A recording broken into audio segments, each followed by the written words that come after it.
शहनशाही व वक़ार नाइबे परवरदिगार गुलशन हस्ती के अव्वलीन फसले बहार के दरबारे को हर बार में अकीदत और मोहब्बत के साथ दरूद पाक की नज़रानी मोहब्बत की थाली में सजा कर पेश कर बुलंद आवाज़ से पढ़ें अल्लाहुम्मा सल्ली अला सय्यदिना व अला आलि सय्यदिना व मौलाना मुहम्मद बारिक वसल्लम सल्लु अलैहि सलातम व सलामन अलैका या रसूलल्लाह सल्लल्लाहु तआला अलैहि वसल्लम।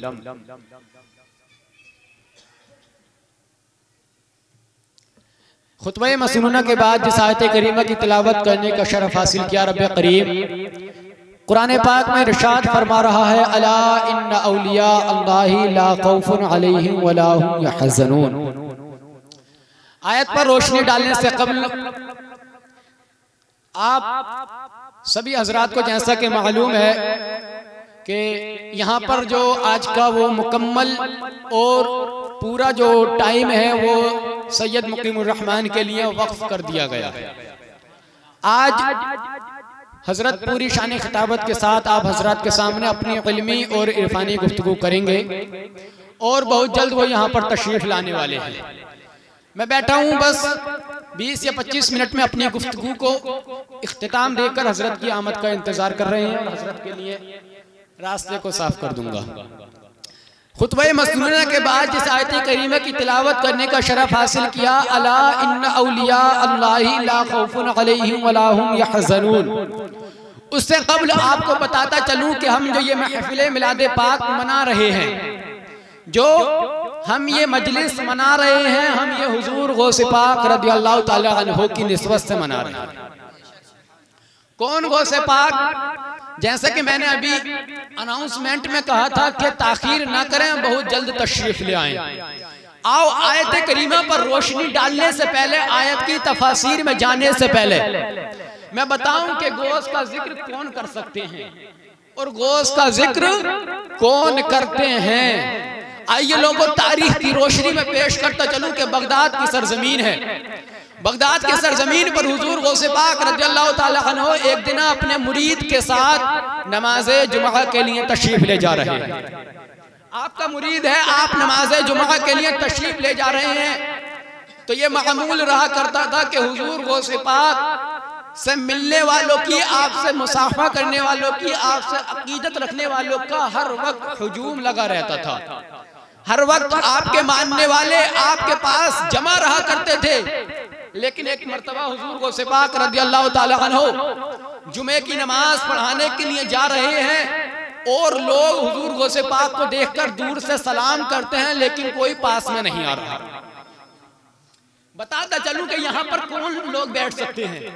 पास में कोई नहीं आ रहा, सब दूर से सलाम करते हैं चले जाते हैं, दूर से सलाम करते हैं चले जाते हैं। मुरीद ने दिल में सोचा कि आज आखिर ऐसा मांजरा क्या है कि सब हुजूर को देख रहे हैं, सलाम कर रहे हैं, दूर से चले जा रहे हैं। दिल ही दिल में ये सोचने लगे आखिर इसकी वजह क्या है, यकायक क्या देखते हैं कि वो मुरीद जो हुजूर गौसे पाक के साथ चल रहे थे, इतनी भीड़ इकट्ठा हुई आपसे मिलने वालों की कि वो धक्के खाते खाते 1 मील के फासले पर पहुंच गए। वो मुरीद हुजूर गौसे पाक रज़ियल्लाहु ताला अन्हु से 1 मील दूर हो गए। जब 1 मील दूर हो गए, इतने मिलने वाले आपसे आ गए, तो दिल ही दिल में फिर सोचने लगे इससे अच्छा तो वही वाला माहौल था। कम से कम मैं अकेला हुजूर के साथ तो चल रहा था और हुजूर की बातें भी सुन रहा था, हुजूर की सोहबत भी इख्तियार कर रहा था। अब तो ना आपके साथ चलने का मौका मिल रहा है, ना सोहबत का मौका मिल रहा है, बल्कि भीड़ इतनी इकट्ठा हुई है कि लोगों का इतना हुजूम हो गया कि मैं 1 मील दूर पहुंच गया और मुझे बात तक करने का मौका नहीं मिल रहा। यकायक क्या देखते हैं कि सारी भीड़ यकायक खत्म होने लगती है। सारी भीड़ खत्म हो गई, सब अपने अपने घर चले गए, कोई कहीं चला गया, कोई कहीं चला गया। अब कौन बचा रास्ते में? हुजूर गौसे पाक और आपका मुरीद। बस 2 लोग बचे, हुजूर गौसे पाक और आपका मुरीद। गौसे पाक ने इरशाद फरमाया, तुमने दिल में सोचा था कि आज मुझसे मिलने क्यों नहीं आ रहे लोग, तो मैंने देखो लोगों को बुलाया, और जब तुमने दिल में ये सोचा कि मैं ही रहता तो अच्छा था, तो लोग मेरे पास से मैंने हटा दिए। हुजूर गौसे पाक अपने हाथ को उठाते हैं, इरशाद फरमाते हैं कि रब तआला ने लोगों के दिल मेरी मुट्ठी में अता कर दिए हैं। हम जिसको चाहते हैं बुला लेते हैं, जिसको जिसको चाहते हैं अपने दर से दूर कर देते हैं। ये हमारी कब्जे में है। रब ताला ने लोगों के दिल हमारी मुट्ठी में अता कर दिए हैं। हम जिसे चाहते हैं, जिसे तौफीक देते हैं, वो हमारा नाम लेता है, और जब हम चाहते हैं तो उसे अपने आप से दूर कर देते हैं। खुश नसीब हैं वो लोग, शुक्रगुजार हैं वो लोग जो गौसे पाक की महफिल में बैठे हैं। बदबख्त हैं वो लोग जो ऐसी महफिलों से दूर हैं, उनका चर्चा नहीं कर रहे, उनका जिक्र नहीं कर रहे, गोया कि गौसे पाक ने उनको बुलाया ही नहीं है। हकीकत तो यह है कि गौसे पाक ने उनको बुलाया नहीं है। खुश नसीब हैं हम, रब ताला की बारगाह में शुक्रगुजार हैं कि गौस ने हमको अपना चर्चा करने के लिए, अपना जिक्र करने के लिए मदऊ किया है, हमको बुलाया है। गौसे पाक खुद इरशाद फरमाते हैं कि लोगों, मेरा नाम वही ले सकता है जिसको मैं इजाजत दूं, जिसको मैं इजाजत ना दूं वो मेरा नाम नहीं ले सकता।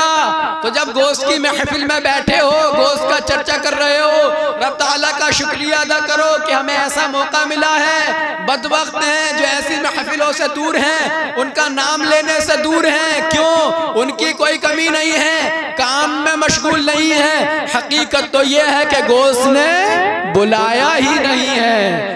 गौस अगर बुलाते तो इस महफिल में आते, ये हकीकत है। और अपने पास से बयान नहीं कर रहा हूँ, अइम्मा के अक़वाल बयान कर रहा हूँ। बारे आखिर खुतबा मसनूना के बाद जिस आयत करीमा की तिलावत करने का शरफ हासिल किया, अला इन्ना औलिया अल्लाहि ला खौफुन अलैहिम वला हुम यहज़नून, ये ज़रूर तवज्जो चाहूँगा। रब ताला कुरान पाक में इरशाद फरमाता है, अला इन्ना औलिया। आज गुफ्तगू हर एक लफ्ज पर अलग अलग होगी।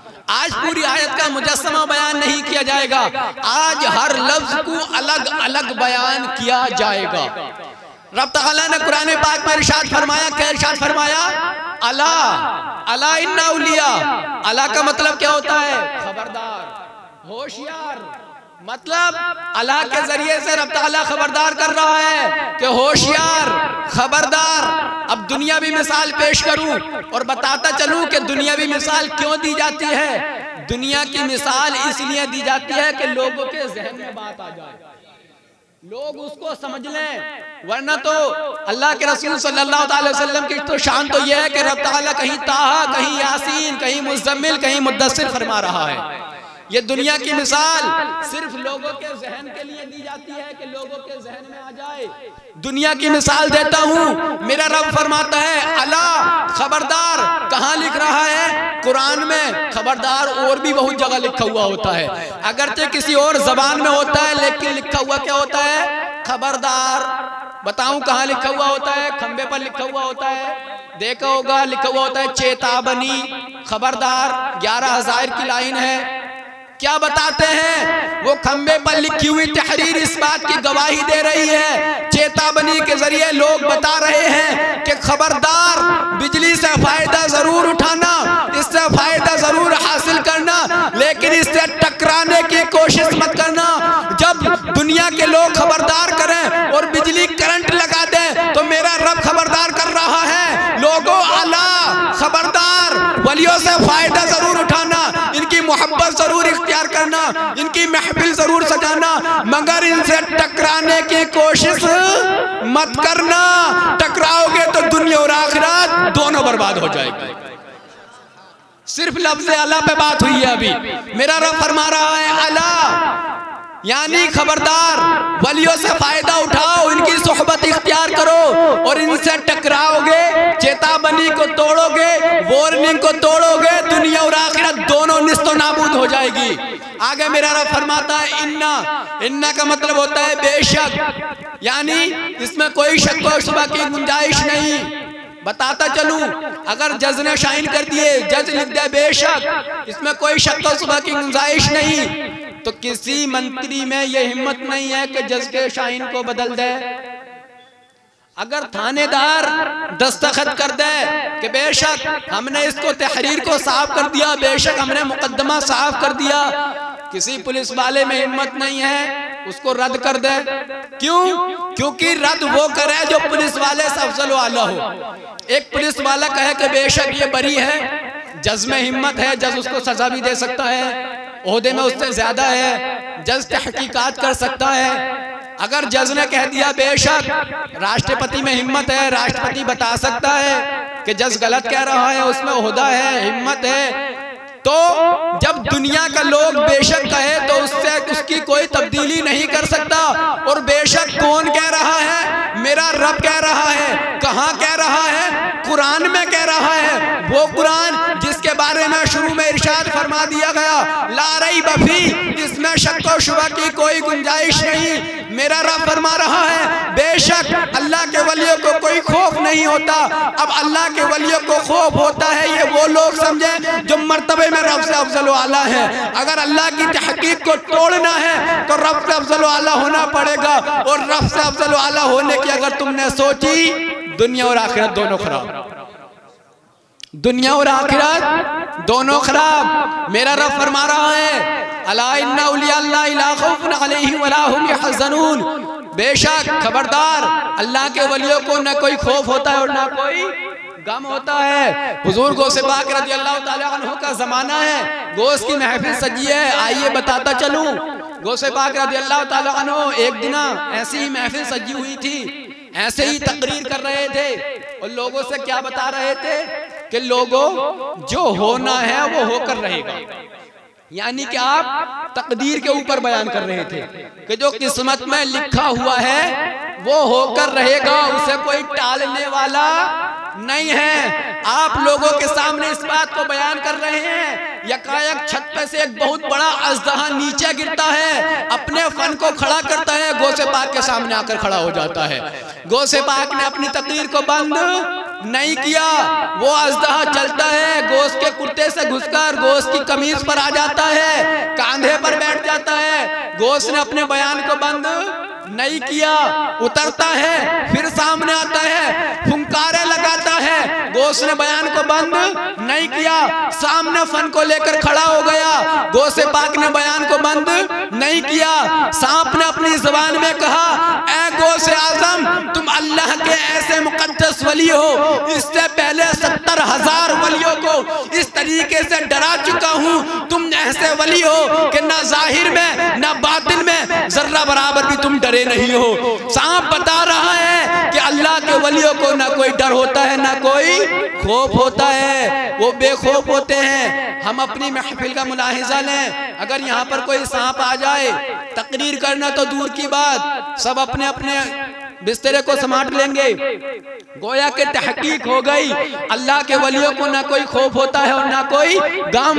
अगर खौफ होता तो सांप के डर से तकरीर बंद कर सकते थे, अगर खौफ होता तो सांप के डर से लोगों को हटा सकते थे। सांप खुद कह रहा है, गोश्त तुम पहले ऐसे बंदे हो जो बिल्कुल डरे नहीं हो, इससे पहले 70,000 लोगों को डरा कर यहाँ आया हूँ।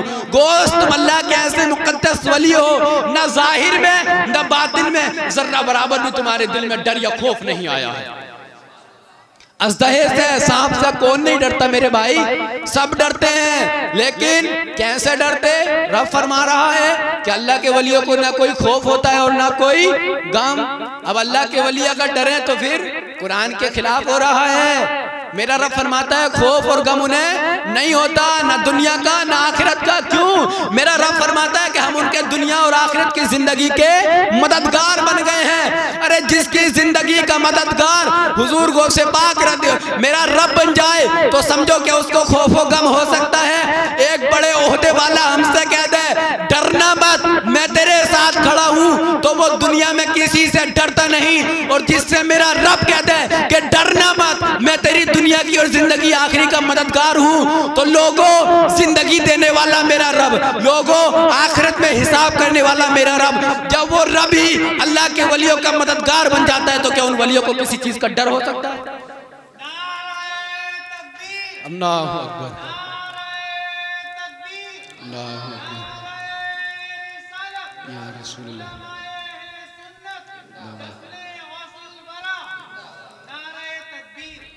ये शान है गौसे पाक रज़ी अल्लाह ताला अन्हु की। हजरत की आमद हो चुकी है और मैं बस एक बात करूंगा हजरत की विलायत के ऊपर और एक बात करूंगा हुजूर गौसे पाक रज़ी अल्लाह ताला अन्हु के इल्म के ऊपर। यानी आपकी विलायत का शोहरा क्या है और आपका इल्म क्या है। नारे तकबीर से इस्तकबाल किया जाएगा जब हुजूर तशरीफ लाएंगे तब। अभी आप हजरत तशरीफ रखें। जब हजरत आ गए हैं, हजरत को कहीं दूसरी जगह भी जाना है, बस गुफ्तगू को तेजी से बयान करूं।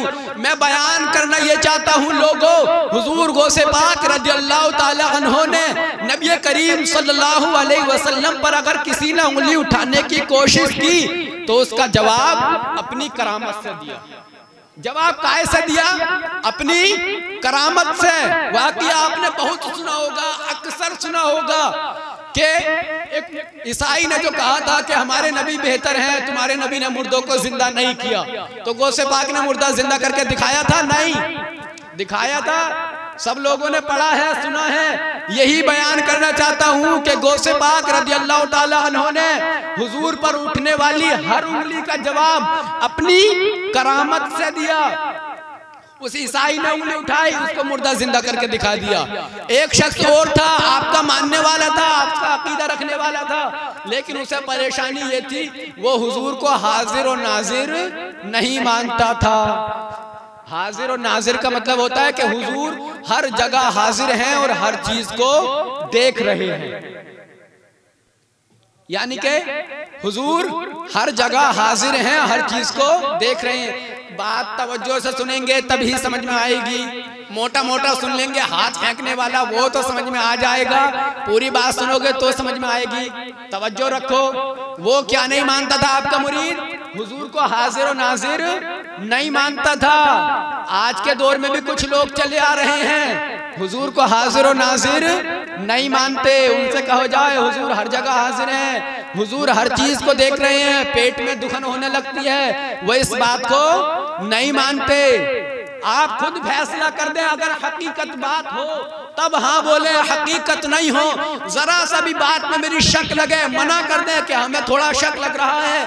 हकीकत ये है, लोगों से पूछा जाए कि ये जो सूरज चमक रहा है ये हिंदुस्तान में है, पाकिस्तान का सूरज अलग है, अफगानिस्तान का सूरज अलग है, तुर्किस्तान का सूरज अलग है, तो लोग क्या कहेंगे? हकीकत ये नहीं है, हकीकत ये है कि सारी दुनिया में एक ही सूरज है। हकीकत है, बात नहीं। हाँ, लोगों तुमसे पूछा जाए कि ये जो चांद दिखाई दे रहा है ये सिर्फ बांस नगली का है, दूसरे मोहल्ले में जाओगे वहां पे चांद और है। क्यों? छोटा सा चांद है, इतनी जगह कहाँ चमक सकता है? सिर्फ हिंदुस्तान में चमक रहा है। बाकी अफगानिस्तान, तुर्किस्तान, न्यूजीलैंड, दूसरी जगह पर उनका अलग चांद है, गोया के दो चांद चमक रहे हैं। तो वो क्या कहेगा? तुम्हारी अकल खराब है, पूरी दुनिया में एक ही चांद है, इसके अलावा कोई दूसरा चांद नहीं है। बताएं अपने ईमान से, जब सूरज चमकता है, जब चांद चमकता है, क्या पूरी दुनिया में उजाला होता है या नहीं होता है? मलकुल मौत, रूह कब्ज करने वाले कौन? एक ही फरिश्ते हैं। रूह हिंदुस्तान में भी कब्ज कर रहे हैं, बंबई में भी कब्ज कर रहे हैं। तुम चाहो कि बांस नगली में रूह कब्ज करें, बंबई जाएं, आधा घंटे का टाइम लगेगा, ऐसा नहीं है। वो कोई कोताही नहीं करते, वो आनन फानन में दुनिया में जिसकी जो जगह मुकर्रर है वहां पर उसकी रूह कब्ज कर लेते हैं। जब सूरज पर तुम्हारा ईमान है, चांद पर तुम्हारा ईमान है, मलकुल मौत पर तुम्हारा ईमान है कि सूरज चमकता है तो सारी दुनिया में दिखाई देता है, तो वो सूरज जो मेरे रसूल के तलवों से भीख लेता है, क्या वो रसूल सारी दुनिया में हाजिर और नाजिर नहीं हो सकता? वो चांद जो मेरे रसूल की उंगली के इशारे पर चलता है, क्या वो चांद से अफजल आला मेरा नबी क्या पूरी दुनिया में हाजिर और नाजिर नहीं हो सकता? वो मलकुल मौत जो मेरे रसूल के इशारे पर चले, जिनको ये मर्तबा मिला, तो मेरे रसूल के सदक़े में क्या वो रसूल सारी दुनिया में हाजिर और नाजिर नहीं हो सकते? हमारा यकीन है कि हुजूर हर जगह हाजिर और नाजिर हैं, सब चीज को देख रहे हैं, सब चीज का मुलाहिजा फरमा रहे हैं। लेकिन वो शख्स था, वो मानने वाला नहीं था। गौसे पाक की बारगाह में बात आई कि हुजूर हर जगह हाजिर और नाजिर हैं, हमें इस पे दलील दें। हम नहीं मानते। मीटिंग बनाई गई, क्योंकि हर दौर में ये होता चला आ रहा है। मीटिंग बहुत बनाते हैं, एक के दिल में, एक के दिमाग में शैतानी काम आता है, 10 को मधु करता है। मीटिंग बनाई गई, 70 लोगों ने ये मीटिंग बनाई कि गौसे पाक की एक ही वक्त में दावत करेंगे, यानी ज़ोहर की नमाज के बाद सब हुजूर गौसे पाक रज़ियल्लाहु ताला अन्हु की दावत करेंगे और ये देखते हैं किस किस के घर खाने के लिए आते हैं। पहला आया, हुजूर मेरे घर पे दावत है, कब? बाद नमाज ज़ोहर। कहा ठीक है तशरीफ ले आऊंगा। दूसरा आया, हुजूर मेरे घर पे दावत है, कब? ज़ोहर की नमाज के बाद। ठीक है तशरीफ ले आऊंगा। तीसरा आया, चौथा आया, हत्ता के 70 लोगों ने एक ही मर्तबा एक ही टाइम की दावत की। 70 लोगों ने एक ही वक्त की दावत की। गौसे पाक ने किसी से यह नहीं कहा कि ज़ोहर के बाद की दावत फला मकान पर है या पहले 2 जगह। गौसे पाक ने यह नहीं कहा कि 2 जगह ज़ोहर के बाद दावत हो चुकी है। 70 लोगों से कह दिया कि सबके घर तशरीफ ले आऊंगा, दावत है। आपस में मीटिंग बनाने लगे कि देखते हैं क्या करते हैं, मजाक उड़ाएंगे। अल्लाह की कसम जब रात को इकट्ठा होते हैं तो एक कह रहा है कि ज़ोहर के बाद मेरे घर तशरीफ लाए थे, दूसरा कह रहा है कि नहीं मेरे घर आए थे, तीसरा कह रहा है मेरे घर आए थे, चौथा कह रहा है मेरे घर आए थे। 70 के 70 कह रहे हैं कि तुम सब झूठ बोल रहे हो, मेरे घर आए थे, मेरे घर आए थे। 70 एक ही बात को कह रहे हैं। जो उनका सरदार था तो वो कहने लगा तुम झूठ बोल रहे हो, सरदार तो मैं हूँ, तशरीफ मेरे घर लाए थे। लोगों ने कहा कि 70 के घर एक वक्त में तशरीफ ला सकते हैं, एक वक्त में तशरीफ लाए। उन्हीं से पूछते हैं मांजरा क्या है, वाकया क्या है। जंगल में बैठे हैं, दरख्त के नीचे बैठे हैं। लोगों ने पूछा हुजूर बात समझ से बाहर है, आपकी ज़ोहर के बाद दावत की गई, 70 घरों में एक मर्तबा दावत की और कोई भी शख्स ये नहीं कह रहा कि आप उसके घर नहीं गए, आप उसके घर नहीं गए। 70 जगहों पर एक मर्तबा में तशरीफ लाए। हुजूर गौसे पाक ने इरशाद फरमाया अपनी नजरों को बंद करो। नजरों के बाद कहा दरख्त पर देखो, कसम अल्लाह की जब 70 लोगों ने दरख्त को देखा तो सैकड़ों पत्तों पर हुजूर गौसे पाक बैठे हुए नजर आ रहे थे।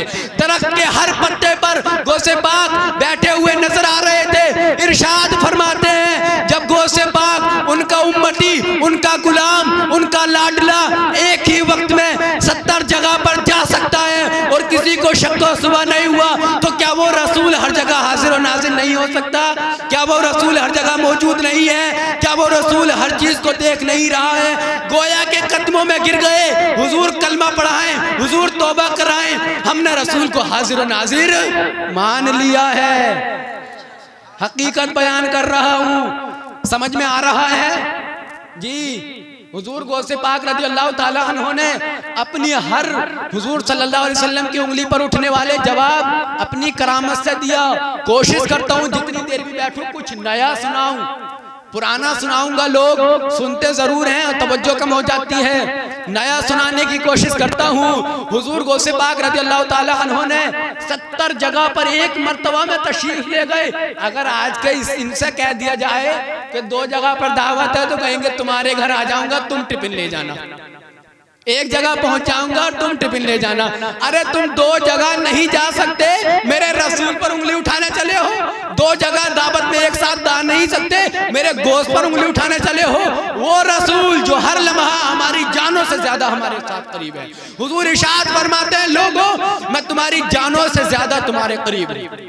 हमारी जानों से ज्यादा हुजूर हमारे करीब हैं। मसला साफ हो गया, हुजूर हाजिर और नाजिर हैं। अल्लाह के वली दुनिया के किसी भी खित्ते में हो, हर महफिल में तशरीफ लाते हैं।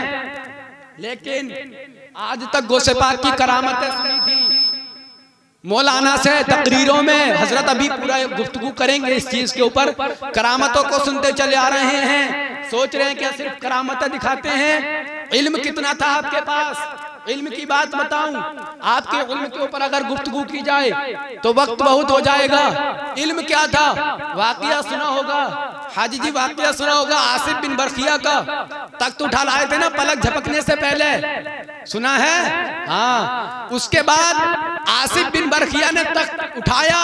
इतनी ताकत, इतनी कुव्वत कहां से आई? कुरान कहता है कि उनके पास किताब का इल्म था।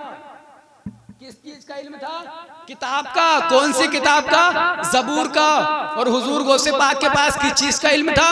कुरान का। कुरान किस पर नाजिल हुआ? आखिरी नबी सल्लल्लाहु अलैहि वसल्लम पर। जब ज़बूर का इल्म रखने वाला अल्लाह का वली इतनी ताकत रखता है कि पलक झपकने से पहले तख्त हासिल कर दे, तो कुरान का इल्म रखने वाला वली क्या ताकत रखेगा? आप अंदाजा लगाएं। कुरान पाक का इल्म हासिल करने वाला वली कितनी ताकत और हिम्मत रखेगा।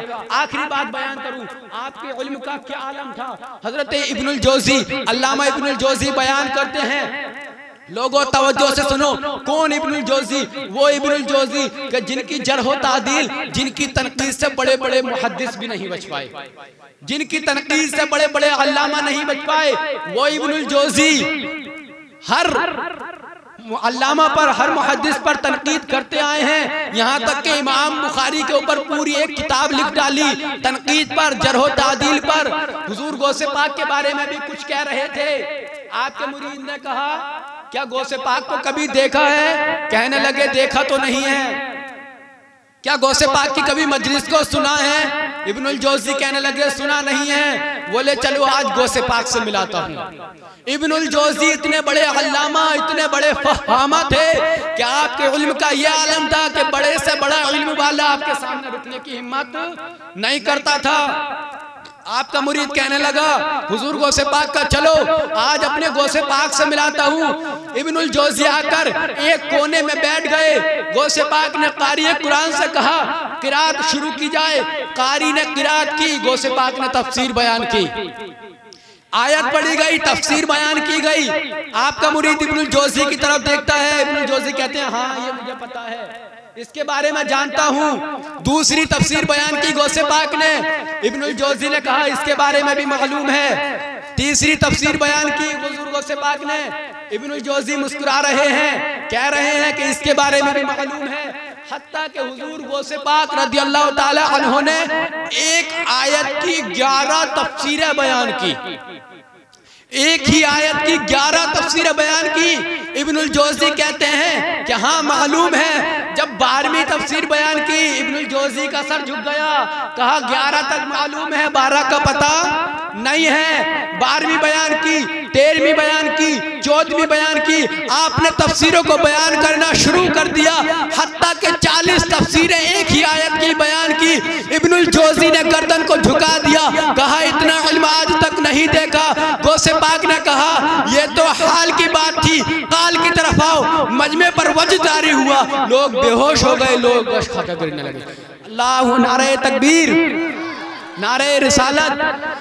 मसला के आला हजरत, मसला के आला हजरत सैयद मुकीमुर रहमान क़िबला, सैयद मुकीमुर रहमान क़िबला किताबत के साथ आप हजरत के सामने तशरीफ फरमा है। हजरत के चेहरे की ज़ियारत करते रहें और अपनी आंखों के नूर में इजाफा करते रहें। 11:50 हो गए हैं। 11:53 तक गुफ्तगू को इख्ताम दे दूंगा। सिर्फ 3 मिनट और आखिरी बात बयान कर रहा हूँ। इब्नुल जोजी ने 11 तफसीरों के बाद क्या कहा कि 11 तक मालूम है। 12वीं बयान की गौसे पाक ने, कहने लगे 12वीं मालूम नहीं है। 13वीं बयान की, 14वीं बयान की। हत्ता के हुजूर गौसे पाक रज़ी अल्लाह ताला अन्हु ने एक ही आयत की 40 तफसीरों को बयान किया। इब्नुल जोजी का सर झुक गया, सर को झुका दिया, कदमों में आ गए। जब गौसे पाक ने कहा ये तो हाल की बात है, काल की तरफ आइए, मजमे में वज्द तारी हुआ। लोगों ने कपड़ों को फाड़ दिया, लोग बेहोश हो गए। जना कितनों के तो उस महफिल से जनाजे उठ गए। इब्नुल जोजी ने कहा सरकार माफ फरमाइए, आपसे बड़ा इल्म वाला मैंने नहीं देखा।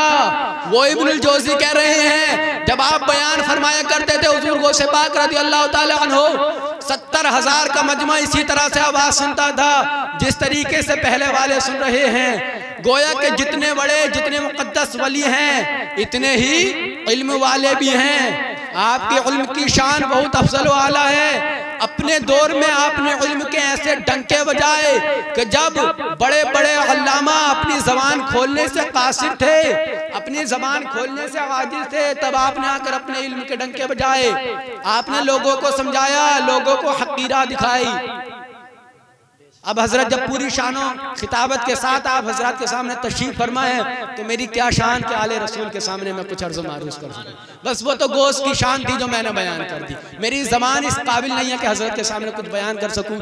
आज तक हजरत को फासले से सुना था, नीचे बैठ के। अल्लाह का फजल करम हुआ है, करीब तशरीफ लाए हैं और खुदा का फजल हुआ तो और भी करीब तशरीफ लाएंगे इंशाअल्लाह अज़्ज़ा वजल। तो अब बिला किसी तारीफ़ व तमहीद के हजरत सैयद मुकीमुर रहमान क़िबला मद्दज़िल्लाहु अली व नूरानी आप हजरत के सामने एक तफसीली नूरानी इरफानी गुफ्तगू करने के लिए तशरीफ फरमा है। तवज्जो के साथ, माहौल के साथ हजरत की गुफ्तगू को सुने। ऐसा नहीं लगना चाहिए कि जैसे कि रात का माहौल है। बिल्कुल जब दिन का माहौल है तो पूरी बेदारी के साथ हजरत के बयान को सुने। मैं नकीब नहीं हूं, लेकिन हजरत के आने से पहले बस इतना ही कहूंगा कि दिल का दिया जला के हवाओं में रख दिया, दिल का दिया जला के हवाओं में रख दिया, एक चांद नफरतों के अंधेरे में रख दिया, एक चांद नफरतों के अंधेरे में रख दिया। और दिल जीतना किसी का बड़े फन की बात है। बहुत दिन पापड़ पेलने पड़ते हैं इमामत पर भी दिल जीतने के लिए। हाँ, दिल जीतना किसी का बड़े फन की बात है। ये फन खुदा ने इनकी अदाओं में रख दिया, ये फन खुदा ने इनकी अदाओं में रख दिया। और वही बात है कि यही है वो आलिम रब्बानी जिनकी तकरीर सुन के वहाबियों को याद आ जाती है नानी, फिर वो मांगते हैं पानी। हाँ, हकीकत बयान कर रहा हूँ। बस आखिर में इतना कहूंगा कि चला वो तीर जो बेहतर तेरी कमान में है, चला वो तीर जो बेहतर तेरी कमान में है। किसी की आंख में जादू, किसी की जबान में है। हजरत की जबान सब सुने और दोनों जहान की भलाई।